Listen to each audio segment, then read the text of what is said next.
Selamat pagi, salam sejahtera untuk kita semua.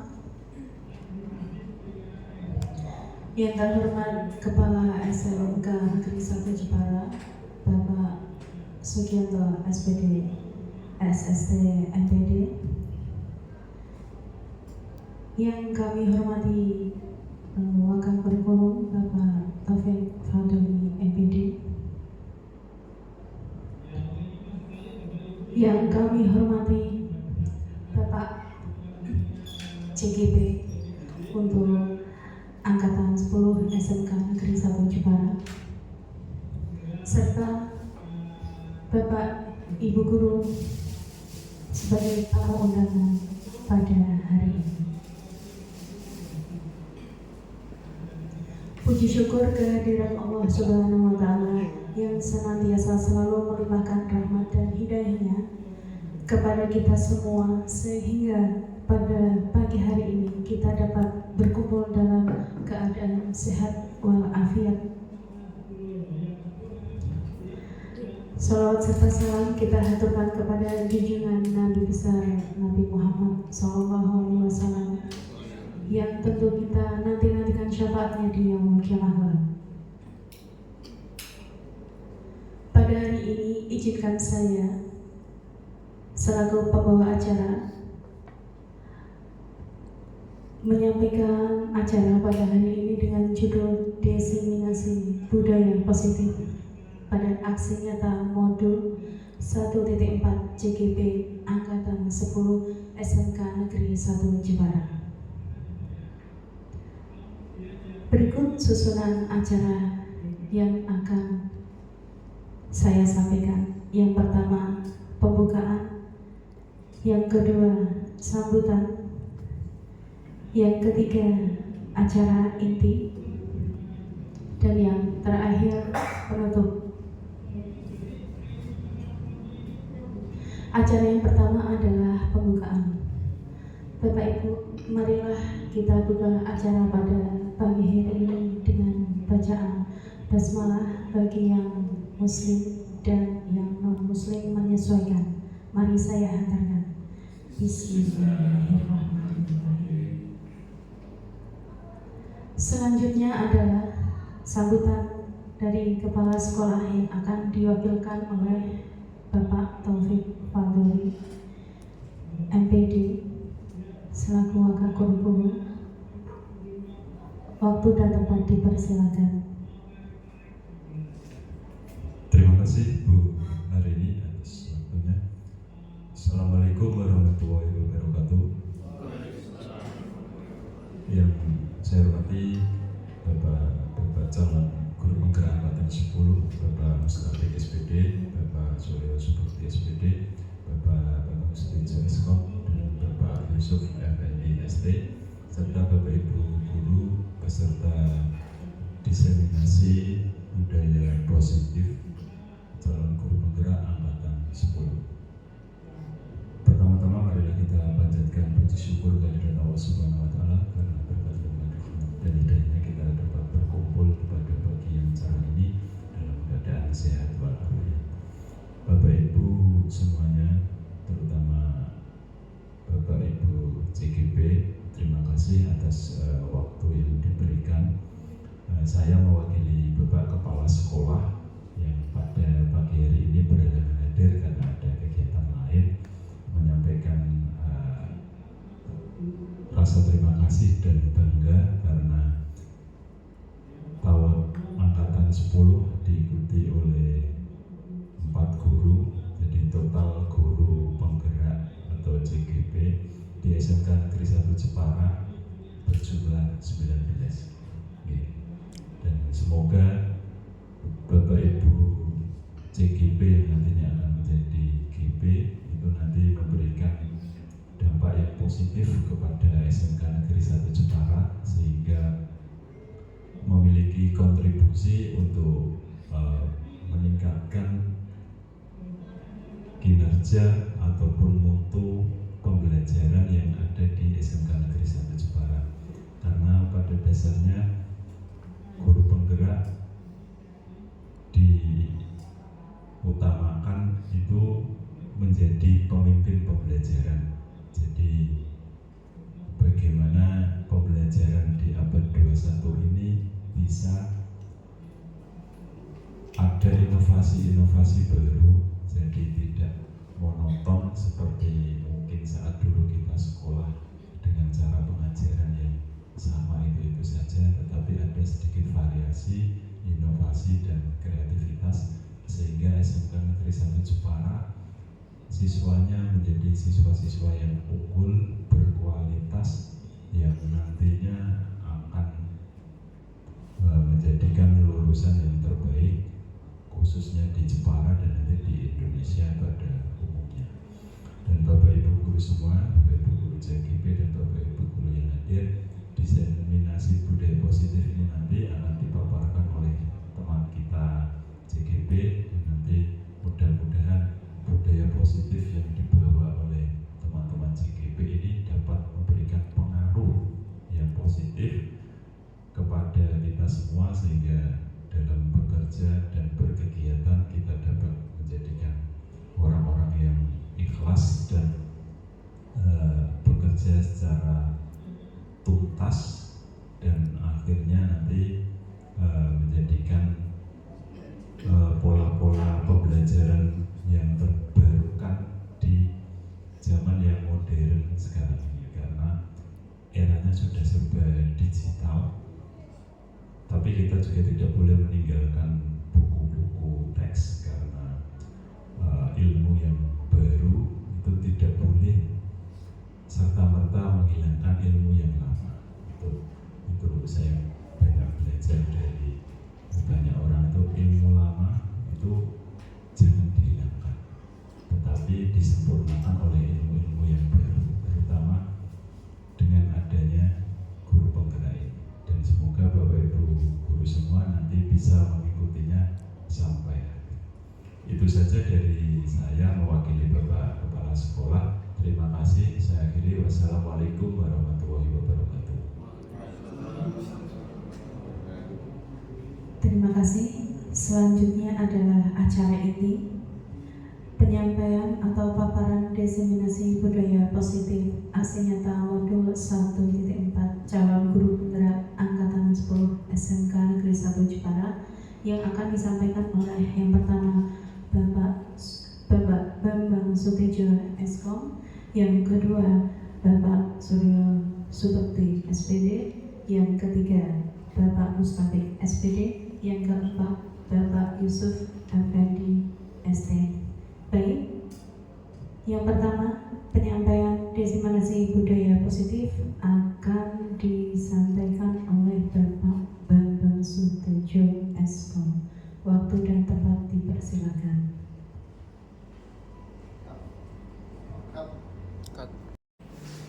Ya, Assalamualaikum warahmatullahi wabarakatuh. Selamat pagi Bapak Ibu guru. Terima kasih sudah berkenan hadir di acara diseminasi budaya positif di guru penggerak, calon guru penggerak angkatan 10 SMK Negeri 1 Jepara. Nah, perkenalkan, nama saya Bambang Sutejo, CGP angkatan 10 dari SMK Negeri 1 Jepara.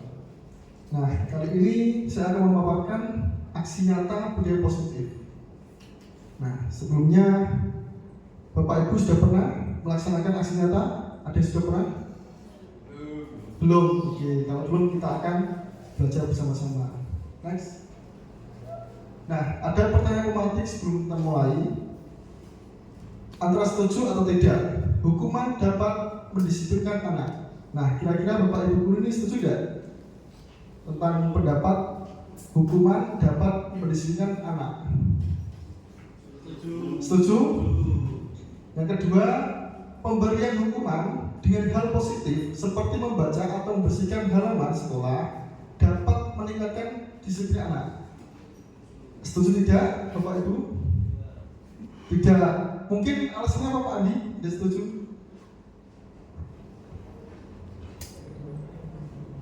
Setelah pandemi ini memang beberapa guru menjadi dilema dengan hal ini, karena mindset mereka sekarang itu sudah banyak bergeser menuju ke arah malas-malasan.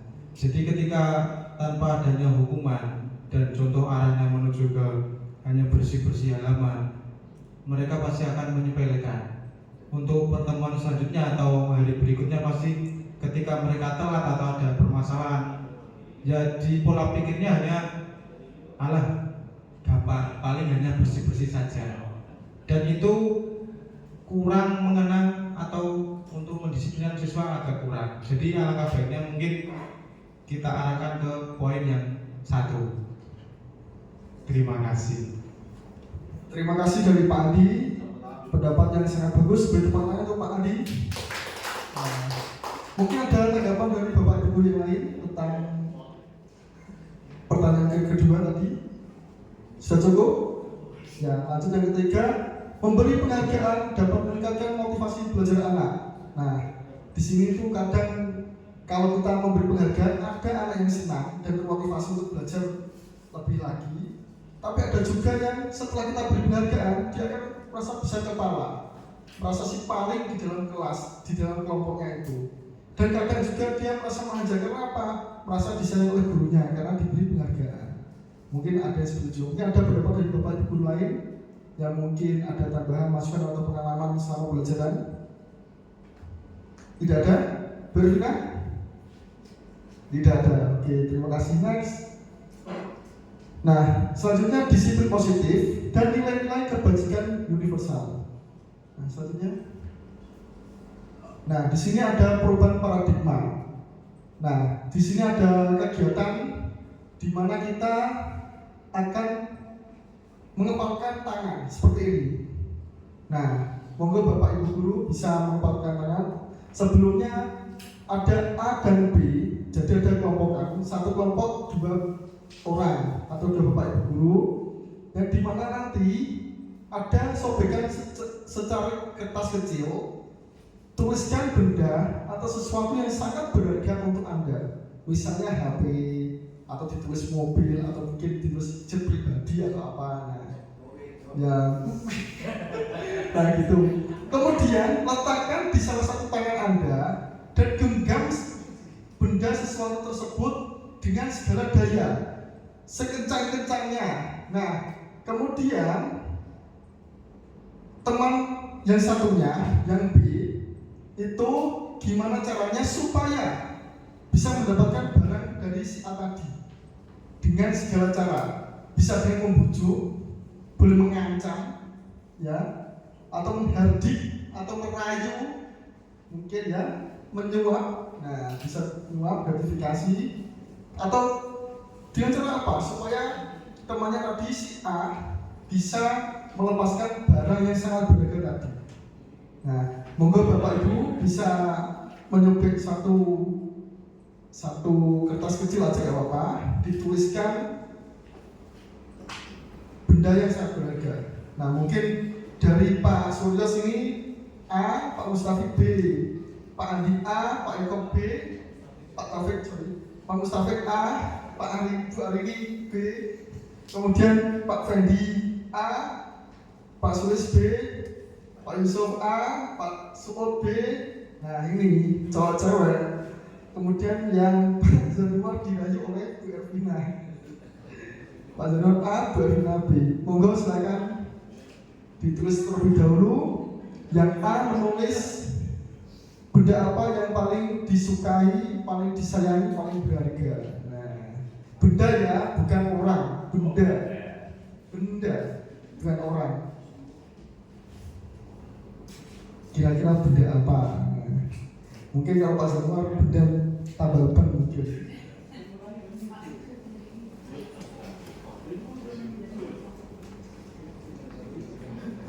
Ya, ada request yang Bapak Guru nanti yang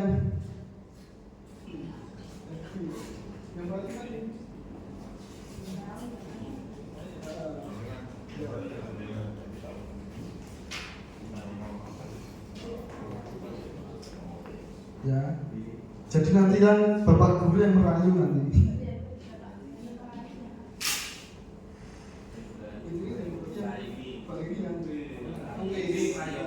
Baru ini yang nulis, nanti yang merayu Pak Mustafik. Nah, begitu. Pak Zanuar yang Apa ini? Dan perahu atau yang menulis?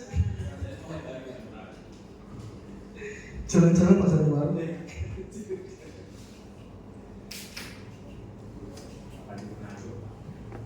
Cuma di perahu. Benda yang paling berharga. Nah, paling disukai, paling berharga, paling dikenang. Nah, benda bukan orang. Kalau orang nanti pacarnya, suami istri. Hati. Bebas.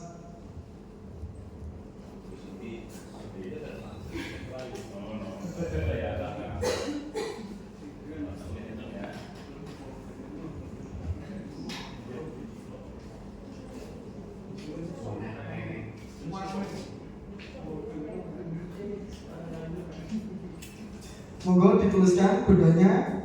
Kalau sudah silakan dilipat atau diuntel-untel atau di gimana caranya biar pas di tangan, di cengkraman, biar nggak bisa lepas dari temannya. Nah, mungkin kalau hanya dengan kekuatan, temannya nggak akan bisa ngambil. Tapi ngambilnya apa? Pakai hati. Nah, bisa gitu. Lewat lagi pak, lewat tangan, bisa gitu. Kalau pagi lewat bisa gitu. Nah, bisa juga dengan suap penyuap. Nah, bisa juga seperti itu. Nah, itulah mengambil sesuatu dengan hati. Nah, jadi pakainya lembut ya, tapi bisa.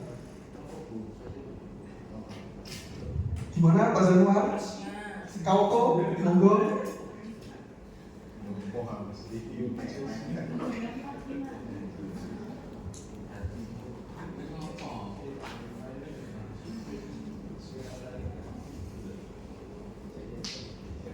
Sambung. Kalau sudah, silakan dikepal kertasnya di dalam tangan paling kuat. Nah, paling kencang, paling kuat supaya tidak akan lepas. Nah, tidak lepas oleh rayuan gitu.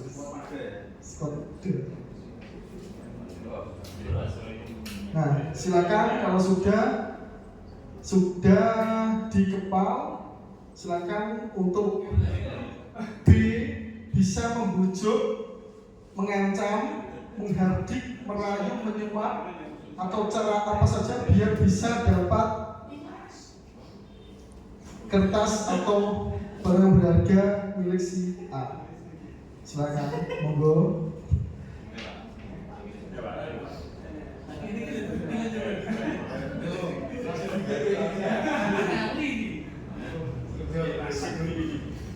Nah, Pak Taufik. Nah, Pak Taufik disut ya. Nah, ini gimana caranya Pak Surya supaya dapat benda berharga dari Pak Taufik? Ayo silakan. Gimana strateginya Pak mungkin yang mau diimplementasikan ke Pak Taufik supaya dapat seperti apa? Kita coba nanti rayu dengan barang lain yang mungkin lebih berharga. Oh iya, berarti pakai metode apa ya? Menyuap. Nah, kurang lebihnya menyuap ya. Gimana Pak Taufik kalau disuap? Pendapatnya? Tergantung. Oke, terima kasih. Dari Pak Andi dan Pak Eko, yang Pak Andi ya gimana Pak Andi kira-kira? Intinya komunikasi yang baik. Nanti dapat ini Pak. Oh iya. Kok digenggam itu kamu dijemput nanti? Ini tadi sudah digenggam terus dikasih ke saya. Oh gitu. Iya. Oh berarti Pak Andi ini B. Iya. Oh, oke. Gimana caranya lagi Pak? Biar bisa dapat dari Pak Eko. Komunikasi yang baik. Komunikasi yang baik, Iya. merayu yang baik. Iya. Jadi miskomunikasi ya. Iya. Dengan cara yang halus. Nah, itunya rasa. semua bisa dikomunikasikan. Ya, sih. Oke. Terima kasih Pak Andi. Dari Pak Eko, dari A. Ini saya memang luluh hati saya karena telah dirayu tadi dengan cara yang lembut ya. Jadi saya serahkan saja. Terima kasih Pak Eko. Pak Mustafik dari B atau A? B. Yang merayu berarti Pak Mustafik. Gimana Pak? Padahal sudah secara seperti ini. Dari Pak, sebenarnya ini bisa menjadi milik kita berdua. Iya. Iya. Iya. Caranya gimana?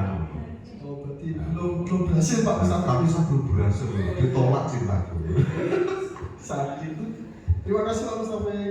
Bu Ali ini kenapa nggak dilepaskan?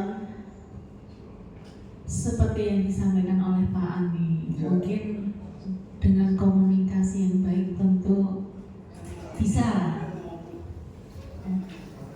Tapi memang karena ini sangat berharga bagi saya, Iya. jadinya agak susah. Bisa mungkin, tapi tidak diberikan, mungkin dipinjam. Terima kasih Pak Rina. Oke, selanjutnya Pak Fendi atau B? Saya yang dapat barangnya. Oh iya. Tak kasihkan. Oh kasihkan. Dengan alasan apa Pak semudah itu? Kasihan. Kasih. Oke. Berarti dengan sukarela ya Pak? Iya. Oh iya, sangat ikhlas sekali itu sekali Pak. Saya orangnya Iya, BRI. iya. Terus Pak, terus gimana Pak? Responnya melihat ketulusan Pak Fendi ini? Ya, saya juga kaget ini. Tiba-tiba langsung dikasihkan. Ini kan juga menjadi tanda-tanda juga. Waduh. Tapi saya juga bersyukur Alhamdulillah. bahwa teman saya ini juga baik hati. Baik. Terima kasih Pak. Selanjutnya Pak Yusuf sama Pak Suot. Pak Suot A, oke monggo. Ya, Pak Suot A, kenapa kok belum dapat ini?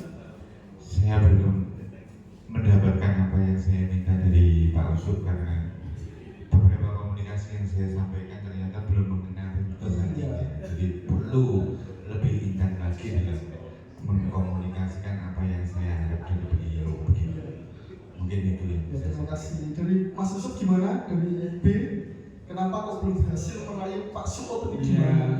karena Pak Suut kurang begitu bisa merayu saya, jadi sangat senang sekali itu. Oh gitu ya, oke. Terima kasih. Selanjutnya Bu Elvina. Nah ini dengan Pak Zanuar. Jadi saya langsung dikasihkan Pak, karena kayaknya Pak Zainur takut sama saya. Oh berarti setengah mengancam ya ibu. Setengah mengancam ini. Oh iya. Oke, terima kasih. Pak Zanuar gimana Pak Zanuar? Ya saya langsung kasihkan Pak, karena biar komunikasi kita juga berjalan baik. Oh gitu, terima kasih. Oke, terima kasih Bapak Ibu Guru. Jadi kesimpulannya adalah di komunikasi, ya. Oke, selanjutnya next. Nah, perubahan paradigma teori kontrol atau teori pilihan ilusi kontrol. Nah, di sini adalah ilusi guru mengontrol murid. Jadi ketika kita mengontrol murid itu seakan-akan seperti ilusi ya. Jadi ilusi bahwa kritik dan membuat rasa bersalah, mampu menguatkan karakter. Nah, ketika kita ada murid yang salah, kita memberi nasihat, terus kita memberi sanksi. Nah, itu secara langsung kita memberi ilusi ke murid supaya dia itu merasa bersalah. Oh, kalau saya seperti ini tuh, oh ternyata sih salah. Dan saya harus membenarkan kesalahan itu. Misal tadi yang disampaikan Pak Andi, siswa telat, ya di grupnya. Nah, itu kita nasihat terus. Nah, disitulah peran kita sebagai guru. Nah, ketika siswa murid sudah merasa bersalah, maka dia akan memperbaiki sikapnya atau kesalahannya tadi itu. Selanjutnya, nah, perubahan paradigma stimulus respon teori kontrol atau teori pilihan. Siapa sesungguhnya yang memiliki kontrol? Nah, di sini ada stimulus respon dan stimulus kontrol. Dan stimulus respon, kita mencoba mengubah orang agar berpandangan sama dengan kita. Itu stimulus respon. Kemudian teori kontrol, kita berusaha memahami pandangan orang lain tentang dunia. Jadi stimulus respon itu kita setengah memaksa orang itu harus sama dengan kita pandangannya. Tapi kalau stimulus kontrol, kalau teori kontrol, kita berusaha memahami orang. Gimana sih keadaan anak ini? Gimana sih kalau sampai seperti ini?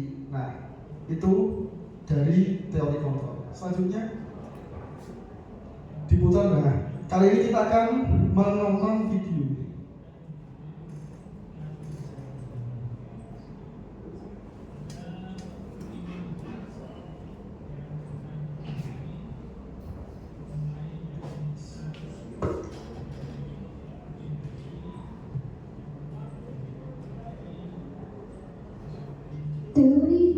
behaviorisme diperkenalkan oleh John Wilson, seorang ahli psikologi kebangsaan Nah, ini adalah dari belajar. Teori ini sebenarnya merupakan kelanjutan dari teori kebiasaan klasik Pavlov dalam bentuk baru yang lebih terperinci serta didukung oleh eksperimen baru dengan binatang dan anak kecil. Wilson mendefinisikan belajar sebagai proses interaksi antara stimulus dan respon. Namun stimulus dan respon yang dimaksud harus dapat diamati dan dapat diukur. Nah, stimulus itu dapat diamati dari gambar yang ditampilkan. Dalam diri seseorang selama proses belajar, namun dia menganggap faktor tersebut seperti hal yang tidak perlu diperhitungkan karena tidak dapat diamati. Wilson adalah seorang behaviorisme murni karena kajiannya tentang belajar disejajarkan dengan ilmu-ilmu lain seperti fisika atau biologi yang sangat berorientasi pada pengalaman empirik semata, yaitu sejauh mana dapat diamati dan dapat diukur. John Wilson mengatakan bahwa jika dia diberi selusin bayi yang sehat, dia bisa membentuk mereka menjadi apa saja, menjadi dokter, pengacara, artis, penulis, atau pencuri, terlepas dari latar belakang atau kecenderungan genetik mereka. Pertama, dia menyelesaikan eksperimen dengan Albert yang berusia 8 bulan. Ia kemudian menerapkan teorinya saat membesarkan anak-anaknya sendiri. Intinya, ia menerapkan metode ilmiah pada psikologi manusia yang disebutnya behaviorisme. Dengan eksperimen Albert kecil, Watson menerapkan proses pengkondisian untuk memprogram bayi laki-laki yang takut pada tikus putih. Sebelumnya, Pavlov mendemonstrasikan bagaimana pengkondisian dapat memicu respon biologis yang diwariskan secara genetik. Wilson berhipotesis bahwa kita dapat menanamkan perilaku baru yang tidak diwariskan. Untuk melakukan percobaan, Wilson dan asistennya Rosalie Riner menempatkan anak laki-laki di sebuah ruangan di mana tikus putih diizinkan untuk berkeliaran di laboratorium. Pertama, anak laki-laki itu tidak menunjukkan rasa takut. Kemudian, Riner memukul batang baja dengan palu. Setiap kali Albert mengulurkan tangan untuk menyentuh tikus itu, membuat Albert takut dan membuatnya menangis. Mereka terus melakukan ini setiap kali anak lelaki itu meraih tikus. Akhirnya, Albert mencoba menjauh dari tikus itu. Ini menggambarkan bahwa dia telah dikondisikan untuk takut pada tikus. Beberapa minggu kemudian, Albert menunjukkan ketidaknyamanan terhadap objek berbulu apapun, menunjukkan bahwa pengkondisiannya tidak hanya dipertahankan tapi juga digeneralisasikan. Wilson berasumsi bahwa perilaku kita adalah efek yang ditimbulkan oleh rangsangan atau konsekuensi individu yang sebelumnya mendapat bantuan atau hukuman yang dipasangkan dengan motivasi dan rangsangan saat ini. Tidak seperti itu, dia tidak tertarik pada pikiran. Karena menurut pendapatnya, analisis tindakan dan reaksi adalah satu-satunya cara untuk menerapkan metode ilmiah pada psikologi dan mendapatkan wawasan objektif tentang perilaku manusia. Dia menganggap psikologi sebagai cabang objektif dari ilmu alam. Tujuannya prediksi dan kontrol perilaku.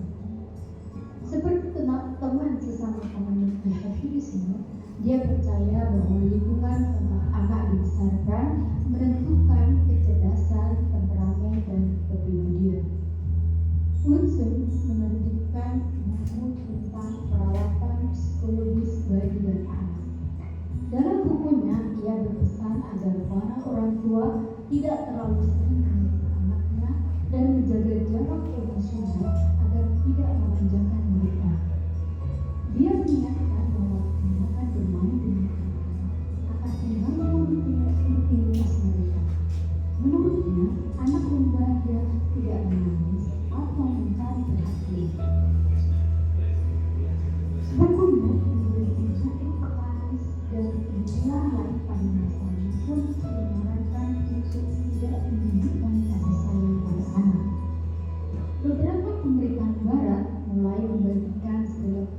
kesabaran yang menasihati agar orang tua berhenti mencium anak-anak mereka. Orang tua mengembangkan gagasan bahwa anak-anak harus dibiarkan duduk dengan tenang di siang hari. Pada malam hari mereka harus dibiarkan menangis sendirian sampai mereka tertidur. Sebuah metode yang disebut pelatihan tidur. Wilson yang memiliki masa kecil yang sulit ingin menjadi ayah yang baik dan menerapkan metodenya kepada keempat anaknya, Jones, Mary, James, dan William. Sayangnya hal itu tidak berjalan sesuai rencana.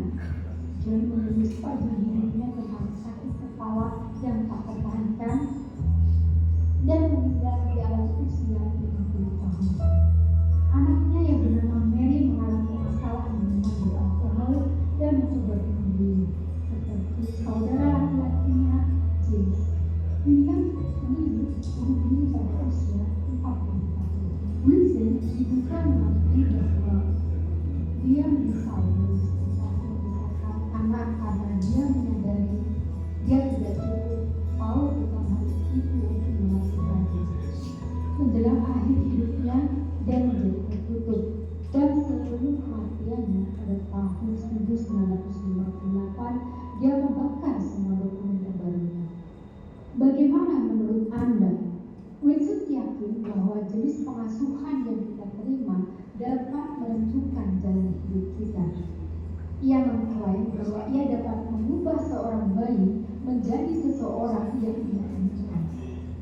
Dalam keluarganya sendiri, depresi, kebiasaan buruk diwariskan dari generasi ke generasi. Apakah ini terjadi karena kecenderungan genetik atau apakah itu akibat dari pola asuh anak yang tidak menguntungkan? Demikian penjelasan teori belajar behaviorisme selama berdiskusi. Nah, itu tadi video tentang stimulus respon teori. Nah, jadi dari video tadi, masa depan anak itu tergantung dari genetik atau bisa juga dari pola asuh kita. Nah, jadi kita sebagai guru, nah bisa menentukan berpengaruh untuk masa depan murid-murid kita. Karena apa tadi? Didikan akan berpengaruh ke masa depan atau perilaku mereka di masa akan datang. Oke, selanjutnya, apakah makna disiplin? Nah, ada yang tahu Bapak Ibu guru disiplin itu apa? Pak Sukot, disiplin apa Pak Sukot? Disiplin adalah yaitu tindakan positif yang dilakukan oleh seseorang. Oke, ada yang lain? Disiplin itu apa?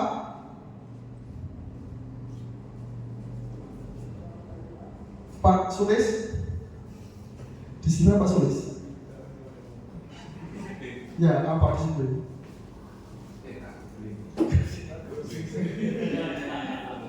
Pak Eko, disiplin apa Pak? Disiplin itu mengikuti aturan yang ditetapkan atau sesuai dengan aturan yang ada. Terima kasih jawaban dari Pak Eko dan Pak Sukut. Beri tepuk tangan untuk beliau. Oke, selanjutnya. Nah, disiplin berasal dari bahasa Latin. Disciplina, yang artinya belajar. Maka asal dari kata ini berkonotasi dengan disiplin diri dari murid-murid Socrates dan Plato. Disiplin diri membuat orang menggali potensi menunjukkan sebuah tujuan apa yang dihargai. Selanjutnya,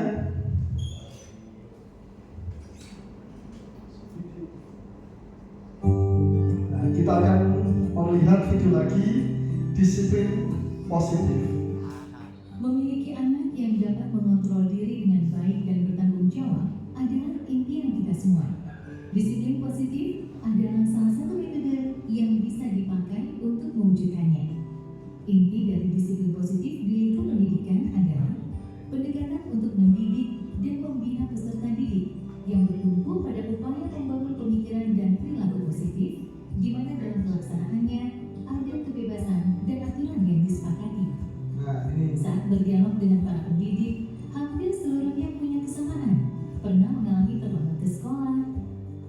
Ini yang sering kita temui di murid kita. Jadi kedapatan sekolah, bolos, tempat mager, mbak gendis, nangis.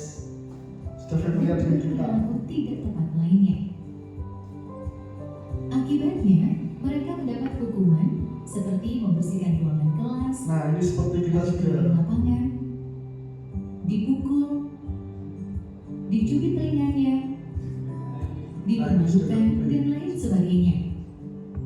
Pengalaman tersebut kemudian tanpa disadari diterapkan kembali pada anak didiknya.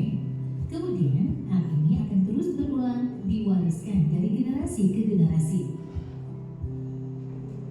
Hukuman pada umumnya menyebabkan rasa sakit secara fisik, emosional, atau bahkan keduanya.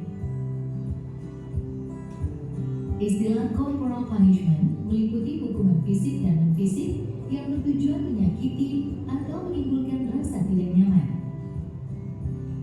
Contoh hukuman fisik memukul, menampar, dan menendang.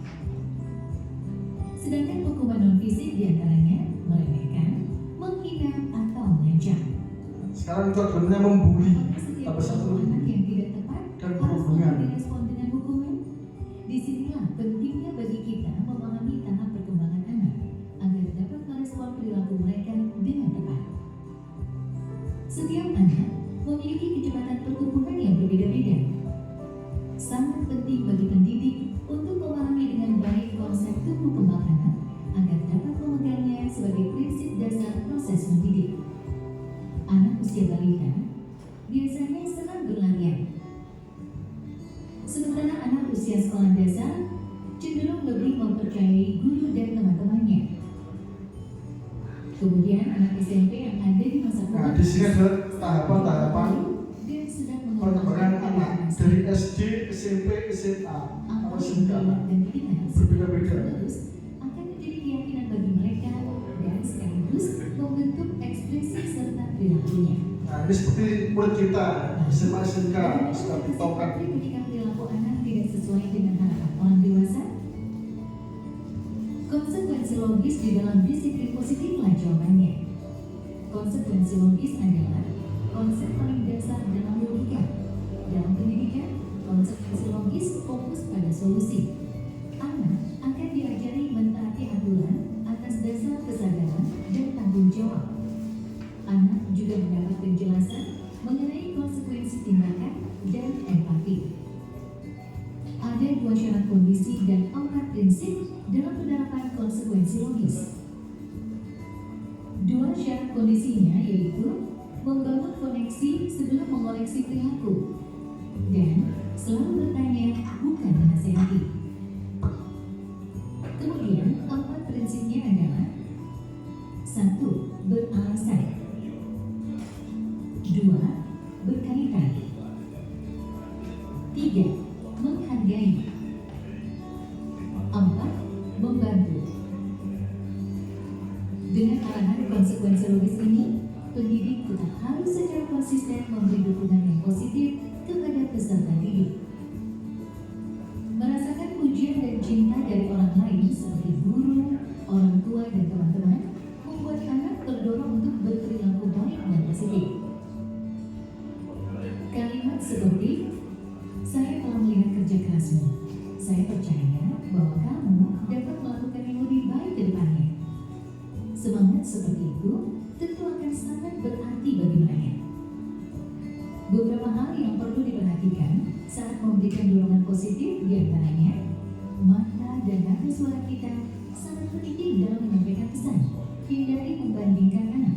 Fokuslah pada kekuatan dan perilaku positif mereka. Dan ajarlah anak untuk melihat kesalahan sebagai salah satu proses belajar. Beberapa prinsip dasar dapat digunakan dalam pelaksanaan disiplin positif sehari-hari. Di antaranya yaitu, pastikan kita selalu mendengarkan sebelum memberikan pendapat atau keputusan. Bedakan antara perilaku dengan kepribadian anak. Kembangkan rasa saling menghargai. Jangan sungkan memberikan dorongan atau pujian. Dan pastinya, gunakan konsekuensi logis dalam mengatasi perilaku anak. Semua upaya yang kita lakukan bertujuan untuk membuat lingkungan berkembang dan belajar yang inklusif, situasi kondusif diharapkan dapat mendorong mereka mencapai prestasi yang setinggi-tingginya. Pendekatan disiplin positif sejauh ini telah menjadi metode yang mendukung agar anak dapat bertumbuh sesuai dengan potensinya dan membuat mereka dengan penuh kesadaran mengerti makna tanggung jawab atas pilihannya.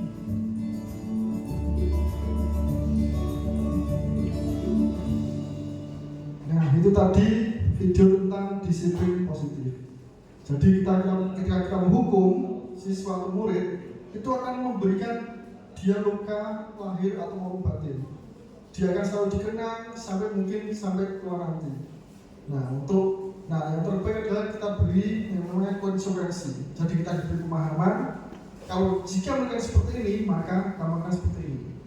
Beri pemahaman dan diberi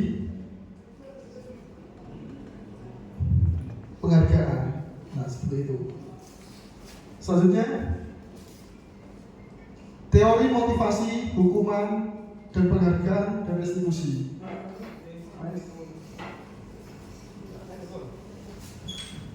Nah, ini adalah video tentang motivasi intrinsik dan ekstrinsik, eksternal dan internal. Silakan selamat menyaksikan.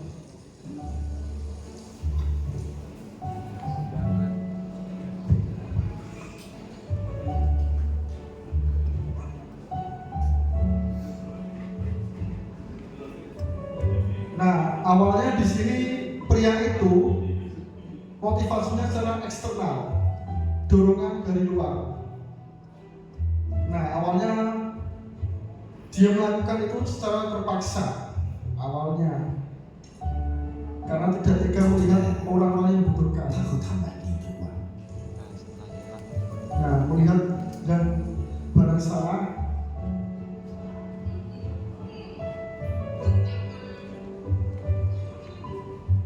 Karena dia dimintai tolong, bukan lahir dari dirinya sendiri.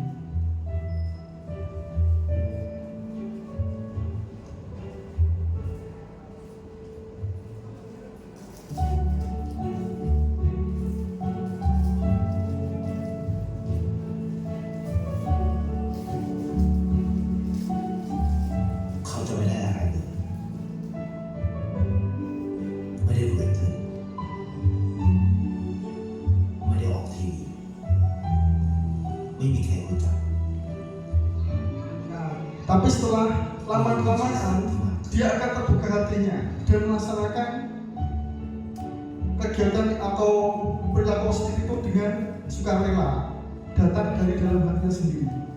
Nah, seperti tanpa harus dimintai tolong, dia sudah sadar akan perilaku yang positif tadi. Nah, ini yang sebelumnya harus diminta, sekarang dia dari sukarela dan mendapatkan hasilnya. Oh, ternyata saya mau ngasih uang ke pengemis tadi ternyata untuk sekolah. Nah, ketika sedulurkan disiplin positif tadi, dia akan menemui hal yang baik, kebaikan.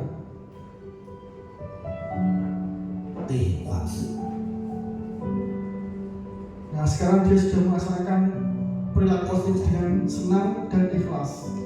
Tidak seperti tadi saat pertama kali dengan terpaksa karena itu orang lain. Nah, ในสิ่งที่หนึ่งสื่อไม่ได้ได้โลกที่สวยงามกว่าเดิม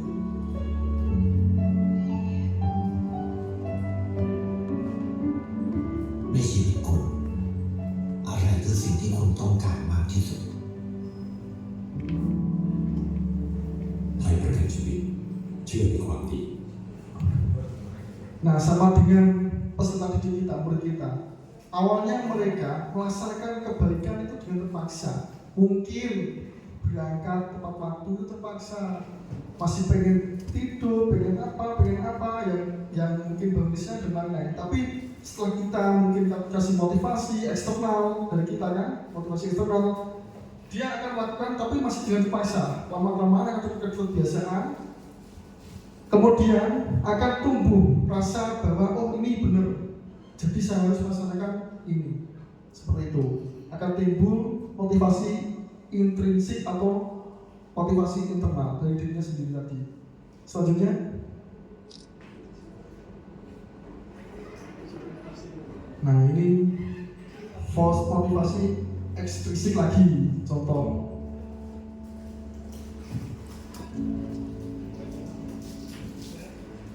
Nah, ada seorang putri kecil yang mengimpikan menjadi seorang penari balet. Nah, sedang galau ini ceritanya. Gimana caranya bisa menjadi penari balet yang baik dan profesional, sedangkan mempunyai kekurangan fisik ya. Might feel strange, but I'm not afraid. Every day I try but can't forget it. Hey, I need a new way. Let's just give and take, make mistakes, keep on hoping for the day I fly. Ini masih dalam bermimpi ya, jadi belum bisa mewujudkan, tapi dia terus bermimpi. Yang dia butuhkan apa? Motivasi.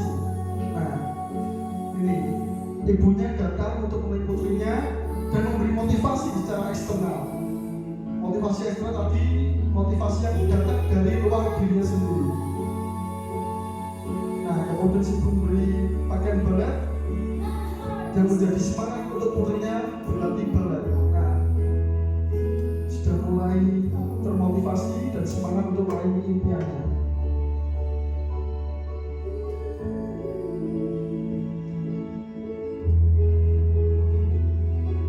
Saat belajar masih terjatuh, tapi lama-lama sudah mulai bisa.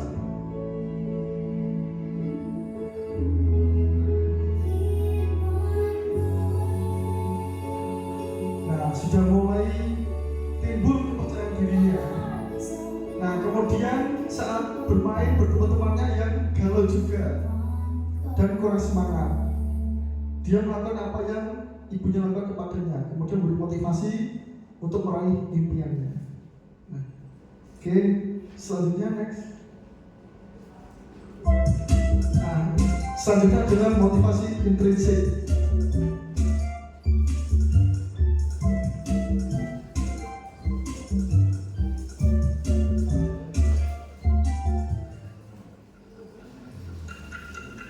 Ini yang sering dialami oleh siswa kita ya, menurut kita.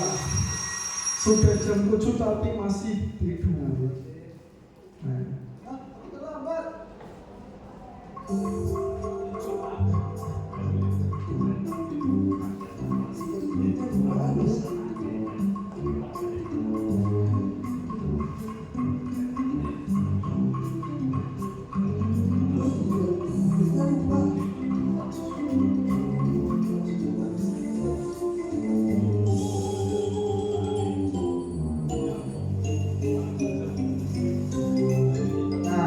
Padahal sudah jam 7 tapi masih persiapan, belum perjalanan berangkatnya. Pasti sampai sekolah telat, karena sekolah masuk jam 7.00.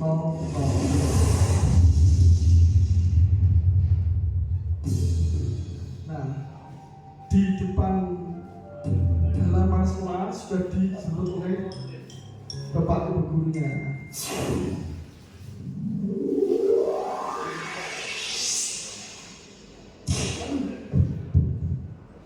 Terlambat, bukannya masuk malah main-main. Duduk sana.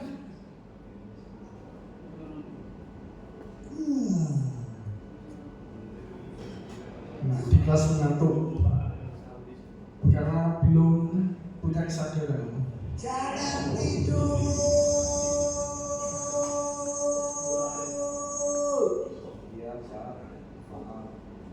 Mana PK? Gua nih. Emang ada PK, Pak?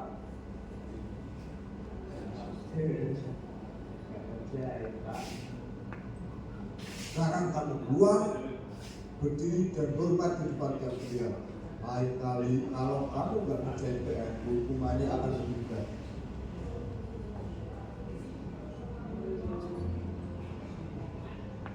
Nah, kemudian dihukum. Kamu dihukum juga ya?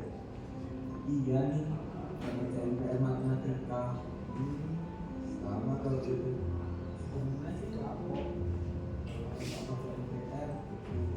Nah, dari sini setelah dihukum maka muncullah motivasi intrinsiknya, muncul dari dalam hatinya kalau itu salah. Nah, mulai sekarang dia akan mengerjakan PR dan berangkat tepat waktu. Tapi temenku yang kemarin ngajarin aku soal PR malah kelupaan banget.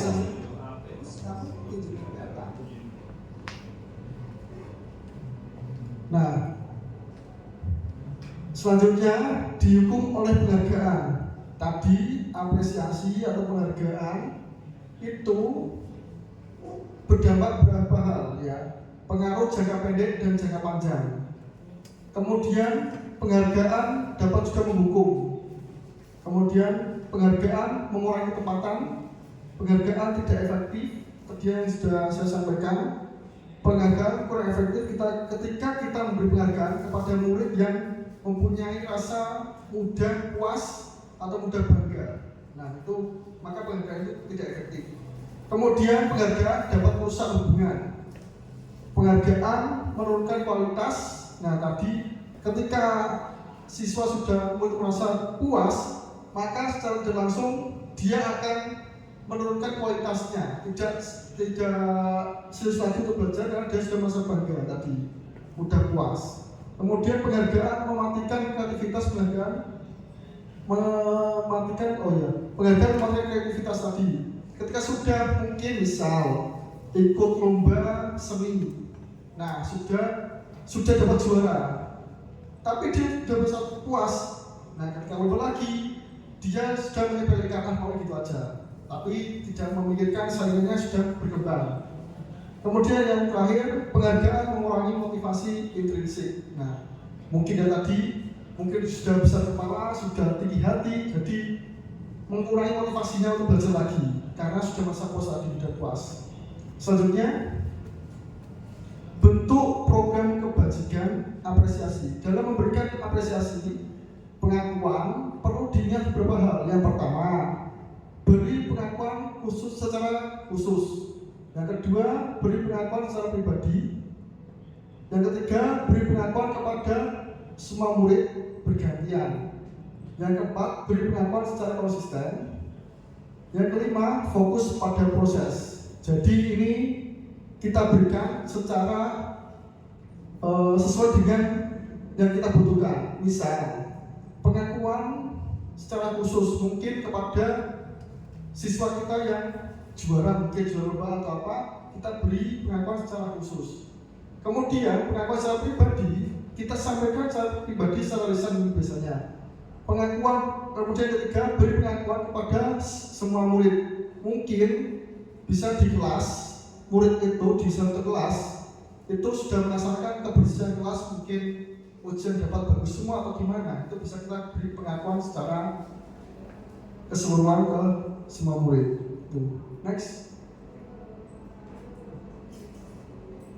hukuman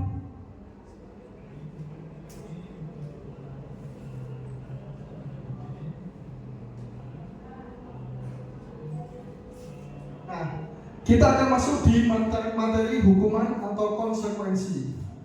Nah, di sini ada beberapa kasus yang mungkin nanti saya tanyakan ke Bapak Ibu Guru, bisa dijawab ya nanti ya. Hukuman atau konsekuensi. Jawabannya cuma gitu nanti. Yang pertama, mencatat 100 kali di dalam buku kalimat. Saya tidak akan terlambat lagi karena terlambat ke sekolahan. Itu termasuk hukuman atau konsekuensi. Mencatat 100 kali di buku, kira-kira termasuk? Bisa hukuman, bisa konsekuensi. Nah, itu hukuman, lebih ke hukuman atau konsekuensi Pak Suryo? Kira-kira ke apa? Tergantung Pak. Jadi gini, kalau anak itu sudah tahu sebelumnya, nanti kalau kamu sudah terlambat, nanti kamu akan disuruh menulis sebanyak 100 kali di buku itu namanya konsekuensi. Tapi kalau anaknya itu tidak tahu, tidak ada aturan sebelumnya, tiba-tiba anaknya disuruh karena tidak terlambat terus ditulis seperti itu, namanya hukuman. Jadi saran saya itu kalimat itu dilengkapi, Pak. Terima kasih. Ya, terima kasih Pak Suryo. Jadi jawabannya bisa hukuman, bisa konsekuensi, tergantung anak itu mengetahui sebelumnya atau belum. Gitu, oke. Yang kedua, lari mengelilingi lapangan basket 2 kali karena terlambat hadir di sekolah. Hukuman. Oke. Murid diminta untuk push up 15 kali karena tidak menggunakan masker ke sekolah.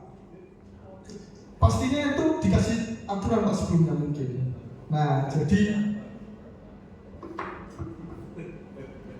jadi kita apa ini? Murid diminta untuk push up 15 kali. Hukuman.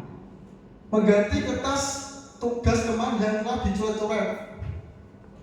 Konsekuensi.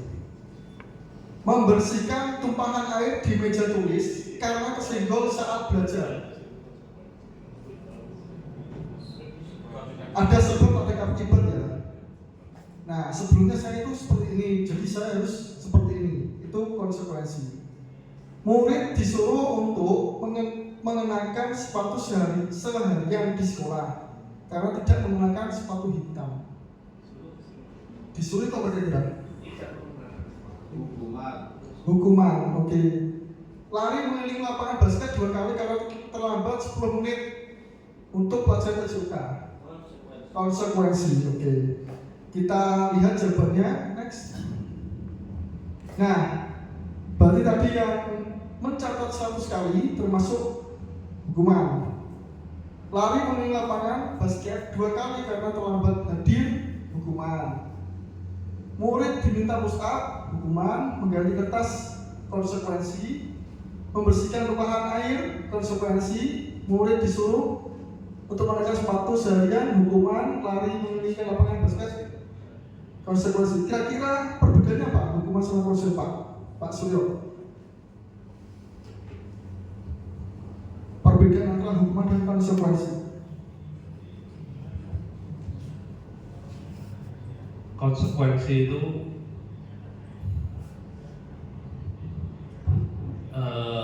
si anak itu harusnya sudah tahu kalau melakukan ini nanti akibatnya seperti apa, konsekuensinya seperti apa. Kalau hukuman itu tiba-tiba, jadi anak itu tidak tahu menahu melakukan hal yang dianggap salah terus dikasih suatu pekerjaan atau harus mengerjakan apa, itu hukuman. Ya, terima kasih Pak Suryo. Beri tepuk tangan Pak Suryo. Selanjutnya, next.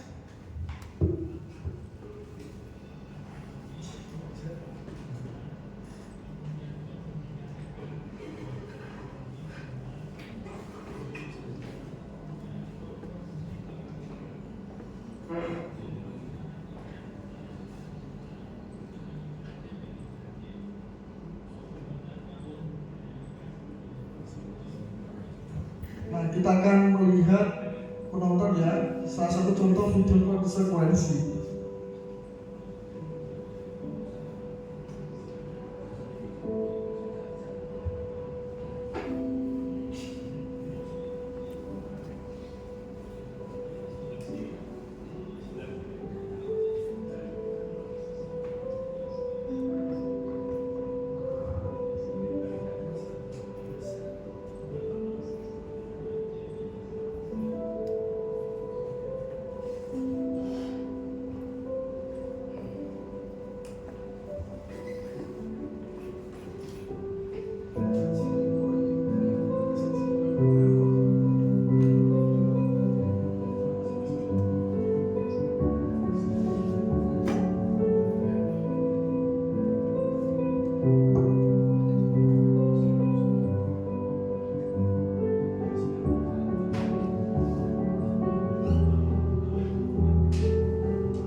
Nah, itu tadi video tentang konsekuen. Selanjutnya, next.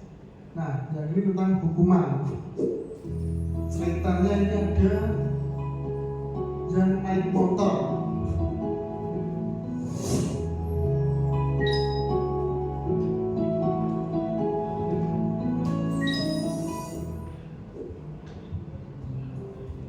Halo adik-adik yang rajin, bersama Kak Kania di sini. Apa kabarnya kalian hari ini? Semoga selalu sehat ya. Dalam video kali ini, kalian akan menyimak sebuah cerita. Langsung saja yuk kita simak. Sore ini, Arya diajak Ceritanya ada yang namanya Arya sedang mengendarai sepeda motor. Arya dibonceng sepupunya menggunakan sepeda motor melewati Ceritanya menaiki sepeda motor tapi tidak pakai SIM, belum punya SIM ya. karena belum memilikinya. Kemudian ditilang oleh polisi karena belum memiliki SIM. Penertiban pengguna jalan. Polisi meminta sepupu Arya menunjukkan surat-surat berupa SIM dan STNK. Namun sepupu Arya tidak dapat menunjukkan SIM. Akhirnya polisi tersebut menilang sepupu Arya. Sepeda motornya disita dan ia diberikan surat tilang. Nah, itulah cerita tentang pelanggaran tata tertib. Hal yang dilakukan sepupu Arya termasuk melanggar hukum. Jadi jangan ditiru ya adik-adik. Sampai di sini dulu video pembelajaran kali ini. Sampai jumpa lagi pada video pembelajaran yang lain. Dan Nah, itu tadi adalah video contoh hukuman. Next, langsung saja. Apa itu restitusi? Next.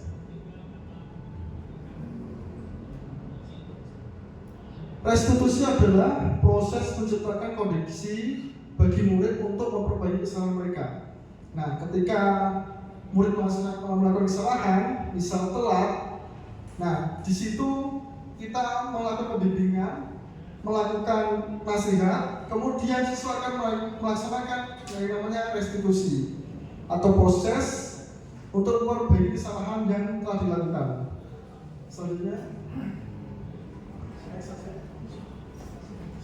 9 ciri-ciri restitusi. Yang pertama, bukan untuk menebus kesalahan, namun untuk belajar dari kesalahan.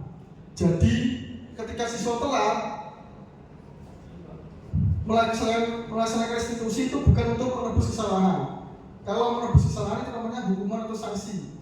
Kalau restitusi itu dia berubah untuk menjadi lebih baik supaya nanti tidak telat lagi. Misal ada siswa telat karena begadang bangun siangan, restitusinya apa prosesnya? Berarti dia tidak begadang lagi dan bangunnya tepat waktu, tidak telat, supaya saat berangkat sekolah tidak melakukan kesalahan lagi. Kedua, memperbaiki hubungan. Yang ketiga, tawaran bukan paksaan. Jadi kita sebagai bapak ibu guru memberi tawaran kepada siswa atau membimbing siswa dengan baik. Kemudian siswa merasa tidak terpaksa. Nah, itulah proses restitusi untuk memperbaiki dirinya sendiri. Yang keempat, restitusi menuntut untuk melihat ke dalam diri. Jadi introspeksi, kalau yang dilakukan itu melanggar, jadi harus diperbaiki. Yang kelima, restitusi mencari kebutuhan dasar yang mendasari tindakan. Jadi ketika kita mau berbuat apa, harus didasari oleh pemikiran yang jernih supaya tidak salah dalam bertindak ya. Yang keenam, restitusi diri adalah cara yang paling baik. 7, restitusi fokus pada karakter bukan tindakan. Yang ke-8, restitusi fokus pada solusi. Nah, ketika ada masalah, kita cari solusi atau jalan keluarnya. Yang ke-9, restitusi mengembalikan murid dan membuat salah pada kelompoknya. Selanjutnya, keyakinan kelas. Next. Nah, di sini kemarin sudah melaksanakan keyakinan kelas dan sudah meminta respon kepada murid-murid untuk melaksanakan kegiatan kelas. Selanjutnya,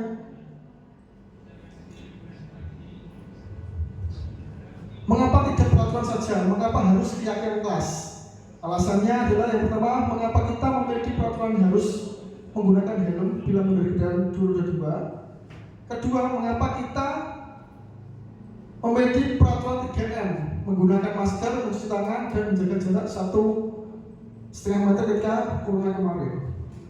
Yang ketiga, mengapa kita memiliki peraturan harus datang tepat waktu pada saat mengikuti pelatihan?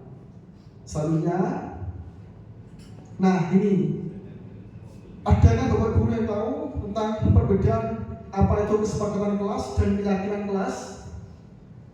Apa itu kesepakatan, apa itu keyakinan? Ada yang tahu? Pak Mustafa mungkin? Apa itu keyakinan, apa itu kesepakatan? Pak Taufik? Perbedaannya apa? Keyakinan sama kesepakatan. Perbedaannya apa? Oke, Pak Mustafa silakan. Kalau kesepakatan itu adalah ketika kita melaksanakan peraturan, itu disepakati bersama, baik itu guru maupun siswa, itu namanya kesepakatan. Kalau keyakinan adalah nilai-nilai kebajikan atau prinsip-prinsip universal yang disepakati secara bersama, terlepas dari perbedaan agama, suku, negara, dan bahasa. Jadi semuanya bisa menggunakan itu. Dan intinya keyakinan sendiri itu adalah abstrak, tapi bisa digunakan sebagai keyakinan yang ada dalam pribadi diri kita sendiri. Itu namanya keyakinan. Terima kasih Pak Mustafa. Kira-kira antara keyakinan dan kesepakatan bagus mana Pak Mustafa ketika diterapkan? Kalau menurut saya bagus keyakinan keras. Karena dari sifat atau sikap kita yang yakin, berarti itu berdasar dari instruksi kita. Jadi dari dalam hati, inner kita itu datang sendiri. Tidak perlu dipaksa harus ada uangnya, itu tidak. Karena berasal dari dalam diri kita itu. Terima kasih Pak Mustafa. Beri tepuk tangan Pak Mustafa. Super sekali jawabannya. Selanjutnya next. Nah, ini ada kegiatan pendalaman keyakinan kelas. Selalu kembalikan buku ke tempatnya.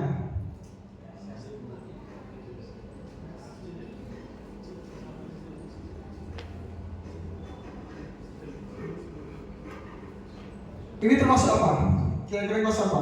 Disiplin, tanggung jawab, gotong royong atau apa? Kira-kira. Yang pertama, selalu kembalikan buku ke tempatnya. Tanggung jawab, sabar, disiplin atau apa? Kira-kira. Tanggung jawab. Dilarang mengganggu orang lain termasuk apa? Tanggung jawab, menghargai orang lain, menghargai orang lain. Hadir di sekolah 15 menit sebelum pembelajaran dimulai, termasuk disiplin, tanggung jawab, disiplin. Oke. Dilarang melakukan kekerasan, termasuk menghargai orang lain, disiplin, menghargai orang lain. Dilarang menggunakan narkoba, kesehatan. Oke. Bergantian atau menunggu giliran, termasuk disiplin. Ya. Gunakan masker, disiplin. Kesehatan ya, oke, kesehatan. Jangan berlari di kelas atau koridor. Keselamatan, keamanan sama ya. Keamanan, oke. Next. Oke, next lagi. Kebutuhan dasar manusia dan dunia berkualitas. Next. Nah, ada 4 dasar kebutuhan manusia. Kasih sayang dan rasa diterima. Nah, jadi ketika di suatu tempat, salah satu kebutuhan kita adalah diterima oleh lingkungan sekitar. Kalau diterima, kita akan punya rasa kasih sayang. Yang kedua adalah penguasaan. Minimal kalau kita di tempat ada penguasaan dalam arti kita bisa menguasai public speaking kita untuk berkomunikasi dengan orang lain. Yang keempat, kesenangan. Yang kelima, kebebasan. Ini wajib, ya. Kemudian yang kelima, bertahan hidup. Nah, ini pasti. Next lagi.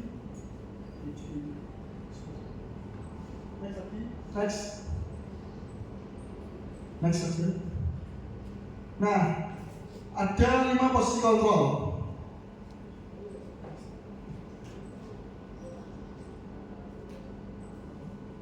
Saya kecewa sekali dengan kamu. Kira-kira termasuk apa? Membuat rasa bersalah. Kemudian kamu tidak pernah benar melakukannya. Apa ini apa? Penghukum. Oke. Ayolah lakukan demi ibu dan atau bapak. Pak Andi. Teman. Apakah kamu mau mendapatkan stiker bintang hari ini? Tidak. Oke, next. Bagaimana kamu bisa menyelesaikan masalah ini? Restitusi. Kamu selalu paling yang terakhir. Kamu selalu yang paling terakhir. Penghukum. Oke, next jawabannya kita cek. Nah, oke, yang pertama, saya kecewa sekali dengan kamu, pembuat orang merasa bersalah. Oke, benar. Kemudian kamu tidak pernah benar melakukannya, penghukum. Ayolah lakukan demi ibu atau bapak, teman. Apakah kamu mau mendapatkan stiker bintang hari ini? Pemantau. Bagaimana kamu bisa menyelesaikan masalah ini? Manajer. Ya, jadi pemanage itu dia sistemnya dia cuma mengkoordinasi aja. Kamu selalu yang paling terakhir menghukum. Next.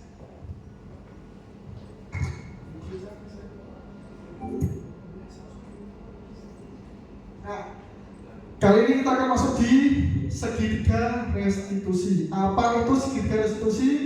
Pak Surya bisa dibantu jawab segitiga restitusi apa?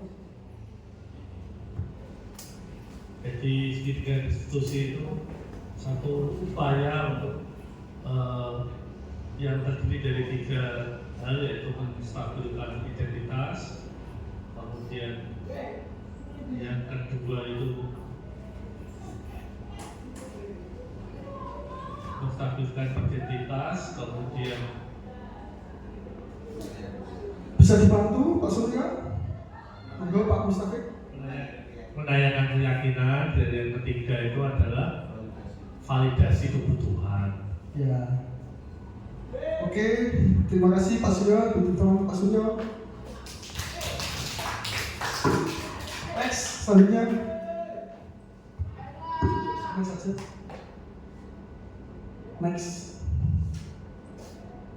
Next.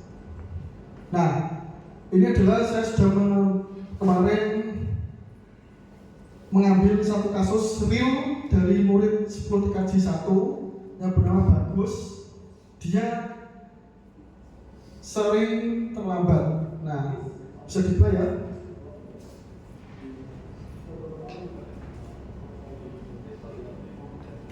Bagus ini sudah terlambat selama 4 kali.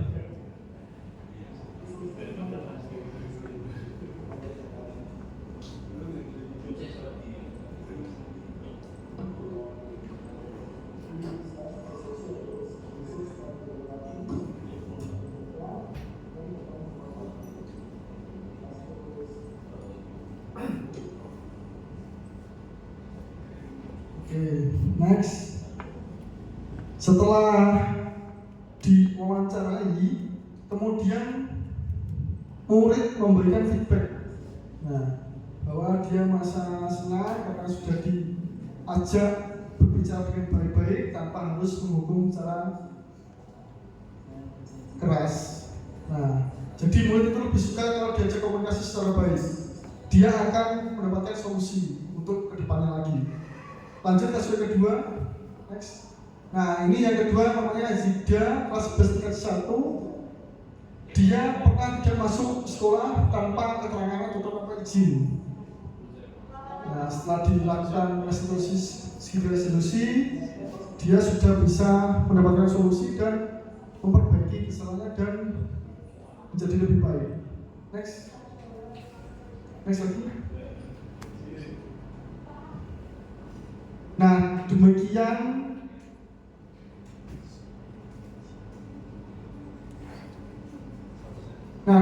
presentasi dari saya tentang diseminasi budaya positif.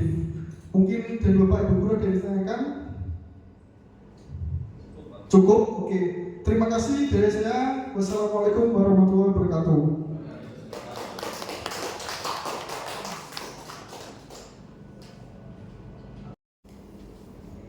Baik, terima kasih kepada Bapak Bambang Sutejo Eskom atas pemaparannya. Damn.